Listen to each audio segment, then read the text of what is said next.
అక్కర్లేదు. ఎన్ని పెట్టారు మా ఇద్దరు మీరు? మైక్ ఇచ్చేసారు ఏం చెప్పాలి? మైక్ ఇచ్చేసిన తర్వాత ఐదర్ మీరు మాట్లాడాలి లేదా పాట పాడాలి. మాట్లాడతా. ఓకే. అందరికీ నమస్కారం. టీవీలో లైవ్లో చూస్తున్న ఆడియన్స్ అందరికీ కూడా నమస్కారం. ఈ సినిమా గురించి చెప్పే ముందు నేను ఒక మెమరీ గురించి చెప్దాం అనుకుంటున్నా. ఫస్ట్ ఎప్పుడో చాలా ఏళ్ల క్రితం సునీల్ గారిది ఒక ఇంటర్వ్యూ చూసాను నేను టీవీలో.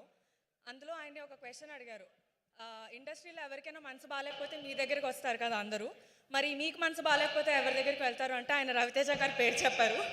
అప్పటి నుంచి నేను ఫిక్స్ అయిపోయాను, అట్లీస్ట్ ఒక్కసారి సార్ని కలిసే అవకాశం వస్తే బాగుంటుంది అని.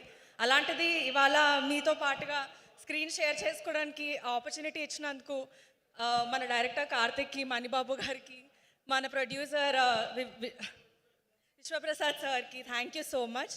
Thank you people media factory.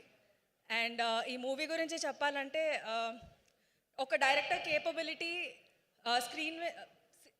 Scene paper మీద నుంచి ఒక ఐడియాని స్క్రీన్ మీదకి ఎలా ట్రాన్స్లేట్ చేస్తారో దాన్ని బట్టి జడ్జ్ చేస్తాము. సో ఆ మ్యాటర్కి వస్తే I think Karthik he's done a brilliant job. He succeeded and over presided everybody's expectations. అలాగే మన మ్యూజిక్ డైరెక్టర్ బ్రిలియంట్ మ్యూజిక్ని ఇచ్చారు. అండ్ ప్రొడక్షన్ డిజైనర్ గురించి ఒక స్పెషల్ మెన్షన్ మనం తీసుకోవాలి, because the sets are brilliant.